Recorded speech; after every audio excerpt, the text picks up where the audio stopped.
Julius. Isang mapagpala, magandang araw po sa inyo. Inyo po munang pagbate sa ating mga listeners and viewers. Okay, magandang umaaraw po sa lahat ng ating tagapakinig ng Bombo Radio Dagupan, lalo na sa ating mga kasamahan at kapatid na mangingisda. No?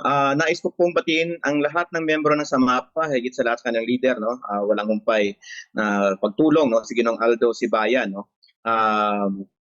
Talagang hands-on talaga ngayon sa pag-iikot po sa ating mga kapatid dito at mga pamilya sa larangan po ng aquacultura.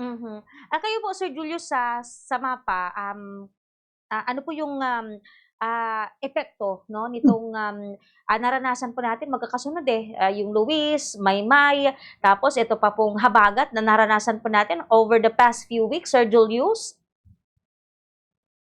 Opo, Bombo Justin, talagang nakakapanglumo minsan, na titingnan natin na napakalaki talaga ng epekto sa kasalukuyan, no, ng nasunod-sunod na bagyo at malalakas na ulan, dulot po ng habagat, no. Marami po sa mga kasamahan po natin, yung mga fish ponds ay umapaw. Meron din po nagkakamatayan minsan, no, dahil po sa tinding baha na nangyayari ngayon sa ibang lugar diyan sa Pangasinan, po. At sa ngayon, marami po nagkaroon ng emergency harvest, no. Although maliliit yung isda dahil noong mga nakaraang buwan ay nagkaroon din po tayo ng isang challenge din po, no, sa nagkaroon po ng mga fish kill sa ibang lugar dahil po sa yung paglipat ng from mainit hanggang naging tag-ulan, nagkaroon po tayo ng mga fish kill sa ibang lugar, so marami nagkamatayan. Ngayon po ganun din, no, emergency harvest din sa mga nakasurvive doon. Although yung presyo naman po sa ating merkado ay nananatiling stable siya kasi nga noong nakaraan, di ba, nagkakaroon ng kamatayan. So yung mga natira na lumaki, ito po yung mga natitira nating stocks, no? So kulang din po yung stock natin ngayon. We're afraid that baka maka-short tayo sa bangus by September, October dito sa Pangasinan kasi nga hindi pa nakapag-stock ng iba. Tinamaan naman tayo ng mga baha ngayon sa ibang bahagi ng Pangasinan. So nung isang araw ay nag-ikot po yung presidente po natin sa MAPA, Sir Aldo, para po matingnan talaga yung mga kasalukuyan na nangyayari at ang apektado natin mga kasamahan. At hiling nga po namin, no, yung tulong, no, sa ating gobyerno, no, yung mga nets, no, yung mga fingerlings, financial aids na solo siguro para sa mga isda natin napikuan na para po makapagsimula ulit na po pagkatapos ng mga dilugyo nito. At mai-push natin yung food security pa rin po sa ating bansa, no. Kilala po natin Pangasinan, isa sa pinakamalaking supplier ng bangus sa buong Pilipinas, no, lalo na dito sa Metro Manila, no. Yun yan yung tulong talaga, no, napag-usapan natin ito with our discussion last I think that was last April with Secretary Q, no, nagkaroon tayo na pinatawag tayo kung anong mga kailangan ng farmers. So hopefully po mapapadali nila yung pagbibigay tulong, no, lalo na yung mga nets, no, para maikutan natin yung fish pond, hindi makawala yung isda natin, no, diyan sa ibang parte ng Pangasinan, yung bangus po.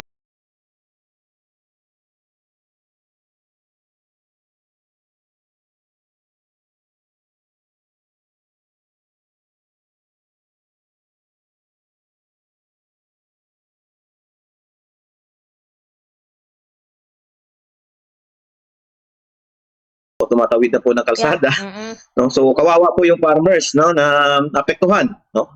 Isa din po sa kalugian at yun, then fingerlings po, no, or fry na may pamigay po sa mga apektuhan, no, yung mga namatayan, yung mga nabaha, no, para makapagsimula ulit tayo. And of course, yung sinabi natin financial aid or soft loans para doon sa mga kasamahan po natin, because through the years na nandito tayo sa palaisdaan sa negosyong ito, mostly po private po, or yung farmer lang po mismo yung pumabangon sa sarili nila, hindi po talaga nabibigyan ng pansin. So right now we're calling our agencies in the government na talaman matugunan, no, para po mapatuloy-tuloy po natin yung supply po ng bangus sa pangangailangan po, lalo na dito po sa Luzon. So Julius, pero technically, ano yung epekto ng mga malalakas na pag-ulan syempre sa paglago at pagdami po ng mga bangus sa mga palaisdaan? Yes, yung pag-ulan kasi, isa positive and a negative, no? So pag excessive na talaga yung ulan, so nagkakaroon po ng matinding ng water parameters, no? Pag-change ng water parameters natin. So nakita natin yan nung unang bugso ng tag-ulan, no, nagkaroon na tayo ng fish kill. Dahil po yung water parameters na biglang from mainit, biglang lumalamig, nagkakaroon po ng stress sa isda. At yung labis na ulan din ay nagdudulot po ng baha, no, na galing po sa matataas na bundok o matataas na mga lupa papunta po dito sa mga palaisdaan natin. Nagke-carry po sila ng matinding debris, no, na nagkakaroon po sanhi ng gill choke, no, nagkakamatayan yung isda. So nangyari na po 'yan nung unang bugso ng tag-ulan. At sa ngayon, naging mahina din po yung pagkain, no, ng mga isda natin, lalo na sa dagat, no. Sa tuloy-tuloy na ulan, ang isda ay prone sa stress, so mabagal din yung paglaki nila kasi hindi masyadong kumakain. Dumalamig yung temperatura, so bumababa, so yun, isang sanhi din yun na hindi kumakain yung isda, no. So maraming epekto, so that's why yung ganito na sunod-sunod 3 linggo, ang karoon po tayo ng expected na shortage, no, kasi mabagal yung paglaki.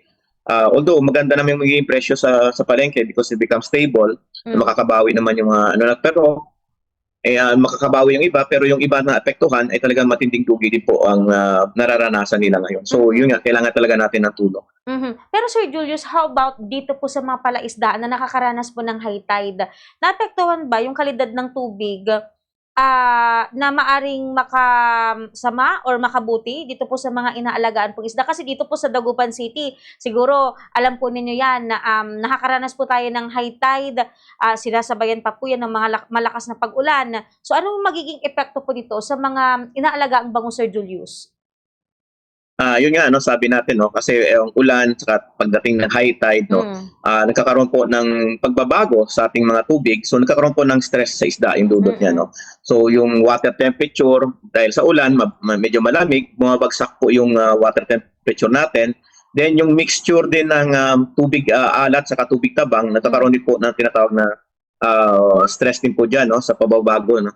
Yung bangus natin kailangan mag-adjust na naman sa bagong salinity, no? So nagkakaroon po ng stress sa kanilang katawan. So yun, no, isang sanhi rin yan na magpapabagal ng paglaki ng isda. So okay lang sana kung normal days na high tide tapos may konting ulan, but ito ngayon na malakas yung ulan.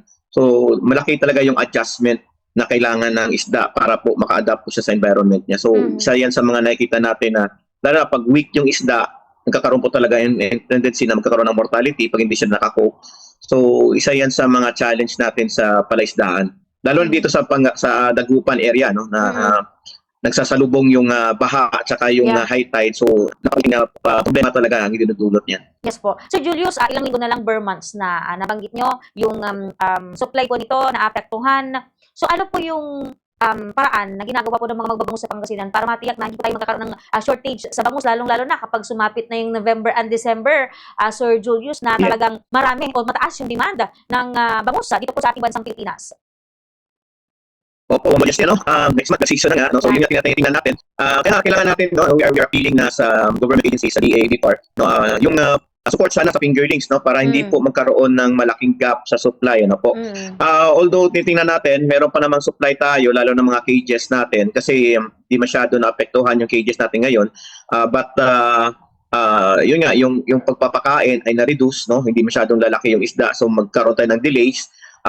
Pero yung sa fish pond, yung inaalala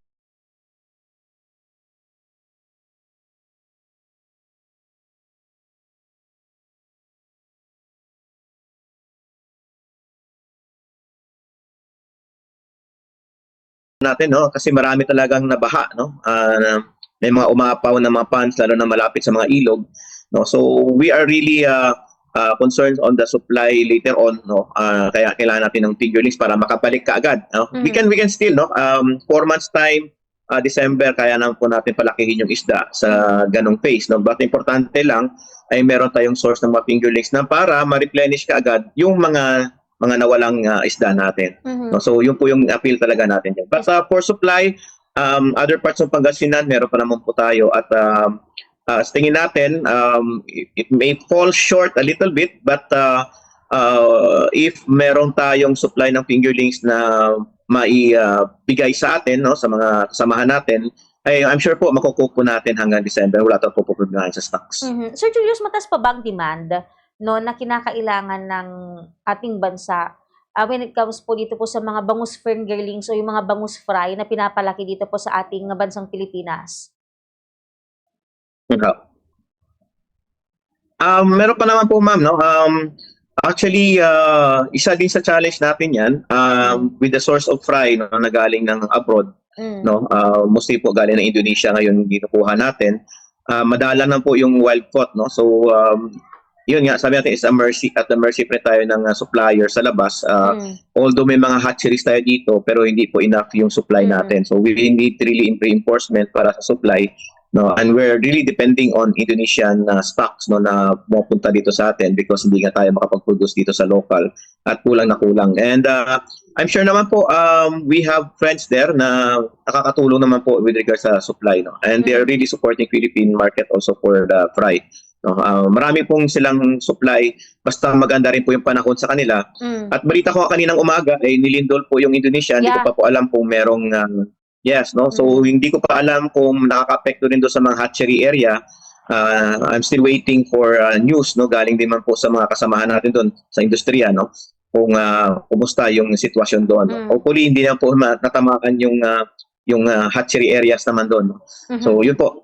Yes, Sir Julius, baka pwede nyo rin kaming ma-connect doon sa mga kasamahan natin na nandun sa Indonesia para makamusta din natin yung sitwasyon po nila doon sa Indonesia sa ngayon, sir. Especially, marami pong mga Pilipino doon na nakatira doon po nagtatrabaho. Oo nga po, no. Doon po, no, sa ating mga kaibigan dyan sa Gondol, no, sa Indonesia, sa Bali Island. No? Sana ho ay safe kayo dyan, no? Lalo sa mga kaibigan natin, mga suppliers. No?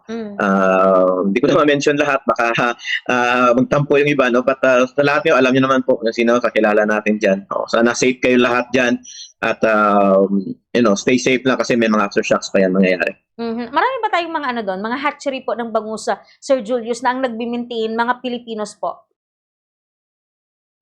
Din po, no, may mga kasamahan po tayo na nandoon. No? Mostly po traders, nagtitrading sila dito, but mostly yung mga kilala natin, mga Indonesian that they can speak Filipino na rin, no? Because for how many years sila po ay nagipagnegosyo sa atin dito and they've been supporting the milkfish industry, no? Dito sa Philippines. Yes po. Sir Julius, baka may mga panawagan, mensahe po kayo na nais pong ipaabot, lalo na dito po sa mga magbabangus sa ating bansang Pilipinas na tamaan, na apektuhan po yung kanilang hanapbuhay, yung kanilang kita dahil po sa sunod-sunod na bagyo, ito pong habagat, at sinasabi pa na meron pa pong binabantayang low pressure area na possible na muling makaapekto sa weather condition ng ating bansa. Go ahead po, Sir Julius. Yes, no? So sa lahat ng ating mga kapatid dyan sa palaisdaan, hawak kamay lang po tayo, manatintay tayong matatag.